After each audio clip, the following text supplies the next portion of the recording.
Hi there, I'm Jeff Olson, and I've been a volunteer bell ringer for many years. I love this organization and being part of the Christmas season, so thank you for joining me. Today, I'm going to teach you all the ins and outs of being a bell ringer. Now, a lot of people think we're crazy for standing outside in the cold, but because of us, the Salvation Army is able to feed the hungry, house the homeless, and free people from addiction. That's not craziness, that's compassion. So here's the bell ringer rundown. You can ring all day if you want. It's just asked that you ring for a minimum of 2 hours, or split those 2 hours with a friend. People of all ages are welcome to ring the bell. No more than 5 people can ring at a given site. If you have a large group, consider ringing at multiple locations, or take a longer shift and rotate in all the members of your group. When the day of your first bell ringing shift has arrived, remember, dress warm. And when I say warm, I mean dress like you're about to climb Mount Everest. It's amazing how cold it can get standing outside in one spot for several hours. So I'm talking a warm coat and boots, wool socks, long underwear, hats, gloves, scarves, the works. Feel free to bring a thermos full of your favorite beverage too. Just make sure it's alcohol-free. Some bell ringers bring a carpet square or a mat to stand on too to prevent sore back muscles. And we all know life happens. If you can't make it to your shift, please just call the Salvation Army right away. Or better yet, find a friend to replace you. When you arrive at your kettle location, keep the following in mind before you start your shift. Double check your ringing location. Most locations have kettles at both the entrance and the exit doors. Once you find your kettle, all the equipment you need should be there. 2 bells, 2 aprons, and a kettle.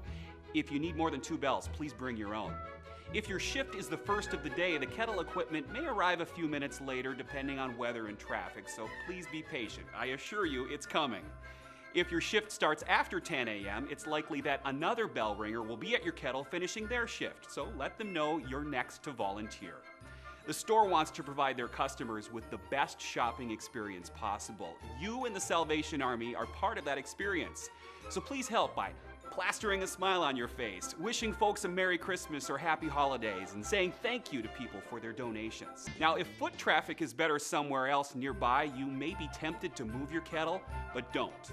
While your intentions are admirable, all the kettle locations have been discussed with store managers, and the best locations have been agreed upon. If you need to warm up or take a break, feel free to step inside for a few minutes. Don't worry, your kettle will be fine. It's locked shut and chained to the stand. Don't spend too much time celebrating. Call the Salvation Army number provided to you and tell them to bring a new kettle. But keep in mind that kettles often seem fuller than they actually are. As people continue giving money, tell them to push their bills into that kettle firmly. If you have any problems whatsoever, call immediately. It's a good idea to program the Salvation Army's number into your phone so you have it. Some volunteers make bell ringing a little bit more special with instruments, music, and props, but there are some simple do's and don'ts. Musical instruments are a great way to attract attention to your kettle and bring in more donations. However, not all stores allow them. If you'd like to play an instrument, please check with the Salvation Army first. Christmas caroling is perfectly acceptable. Radios, CD players, and the like are not. Now, your pet may be the friendliest in the whole wide world, but not everybody is comfortable around animals, so leave your pets at home. The only acceptable animals are guide dogs. And if you have a special uniform you'd like to wear to represent your group or organization, feel free to wear it. Unfortunately, all good things must come to an end, including your shift.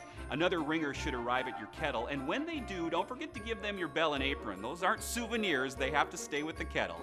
If the next volunteer hasn't arrived at the end of your shift, place the bell and the apron next to the kettle and be on your merry way. Remember, you don't have to stand guard over the kettle. It's locked up tighter than Fort Knox.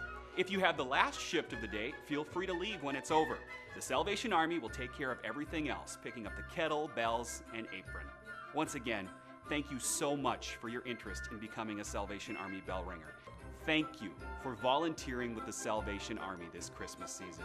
May God bless you for your kindness and compassion. The Salvation Army, doing the most good.